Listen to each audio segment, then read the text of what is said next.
Welcome to the Transitions Daily podcast. Transitions Daily is an online recovery group that offers a daily distribution of popular recovery resources accompanied by a secret Facebook group for discussion. We hope you enjoy today's readings.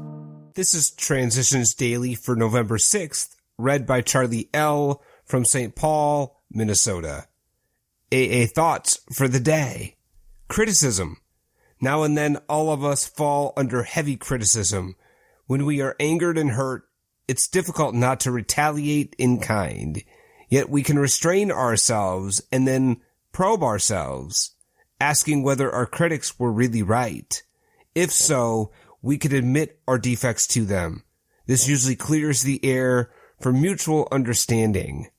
Maybe a sense of humor can be our saving grace. Thus, we can both forgive and forget. Bill W. Letter, 1966. As Bill sees it, page 184. Thought to consider. The best way to get even is to forget. Acronyms. Yet. You're eligible too. Just for today. Every AA ought to know from The Three Legacies of Alcoholics Anonymous. Dr. Bob was essentially a far more humble person than I. In some ways, he was a sort of spiritual natural, and this anonymity business came rather easily to him. He could not understand why some people should want so much publicity. In the years before he died, his personal example respecting anonymity did much to help me keep my own lid on. I think of one affecting instance in particular, one that every AA ought to know. When it was sure that Dr. Bob was mortally afflicted, some of his friends suggested that there should be a suitable monument or mausoleum erected in honor of him and his wife Anne, something befitting a founder and his lady. Of course, this was a very natural and moving tribute. The committee went so far as to show him a sketch of the proposed edifice.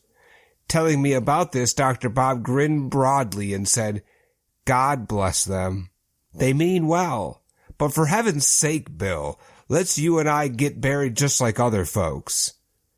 A year after his passing, I visited the Akron cemetery where Dr. Bob and Ann lie.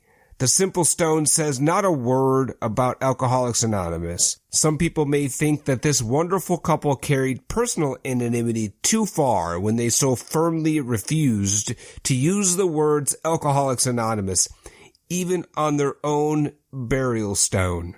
For one, I don't think so. I think that this moving and final example of self-effacement will prove of more permanent worth to AA than any amount of public attention or any great monument. Alcoholics Anonymous comes of age, pages 136 and 137. Daily Reflections. Going with the flow.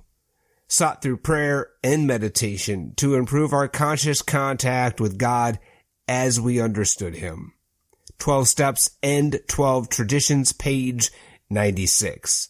The first words I speak when arising in the morning are, "I arise, O God, to do thy will." This is the shortest prayer I know, and it is deeply ingrained in me. Prayer doesn't change God's attitude toward me, it changes my attitude toward God. As distinguished from prayer, meditation is quiet time without words. To be centered is to be physically relaxed, emotionally calm, mentally focused, and spiritually aware. One way to keep the channel open and to improve my conscious contact with God is to maintain a grateful attitude. On the days when I am grateful, good things seem to happen in my life. The instant I start cursing things in my life, however, the flow of good stops. God did not interrupt the flow. My own negativity did. As Bill sees it. We recall, a little ruefully, how much store we used to set by imagination as it tried to create reality out of bottles. Yes, we reveled in that sort of thinking, didn't we? And though sober nowadays, don't we often try to do much the same thing? Perhaps our trouble was not that we used our imagination. Perhaps the real trouble was our almost total inability to point imagination toward the right objectives. There's nothing the matter with truly constructive imagination. All sound achievement rests upon it. After all, no man can build a house until he first visions a plan for it. 12 and 12, page 100. Big Book quote. One of the many doctors who had the opportunity of reading this book in manuscript form told us that the use of sweets was often helpful. Of course, depending on a doctor's advice.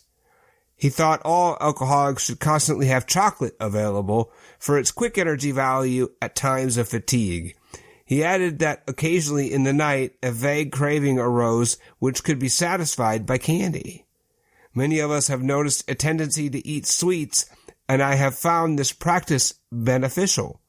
Alcoholics Anonymous, 4th edition. The Family Afterward, page 133. 24 hours a day. AA thought for the day. Fear and worry had me down. They were increased by my drinking. I worried about what I had done when I was a drunk. I was afraid of what the consequences might be. I was afraid to face people because of the fear of being found out. Fear kept me in hot water all the time. I was a nervous wreck from fear and worry. I was a tied-up bundle of nerves. I had fear of failure, of the future, of growing old, of sickness, of hangover, of suicide. I had a wrong set of ideas and attitudes. When AA told me to surrender these fears and worries to a higher power, I did so. I now try to think faith instead of fear. Have I put faith in place of fear?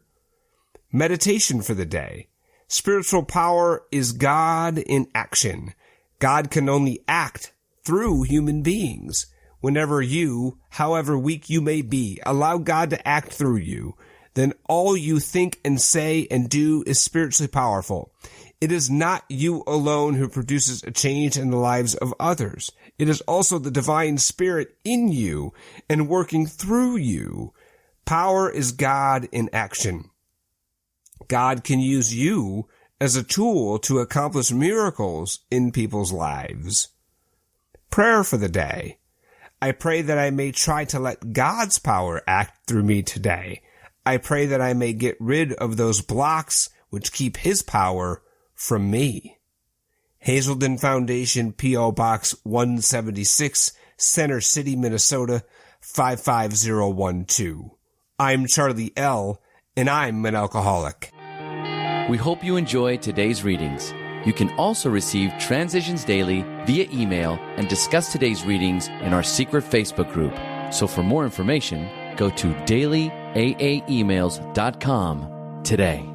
Other than the 24 hours a day reading, unless otherwise specified, all quotes copyright Alcoholics Anonymous World Services, Inc., 1952, 1957, 1967, 1973, 1975, 1976, 1980, 1981, 1984, 1985, 1988, 1990, or 2001.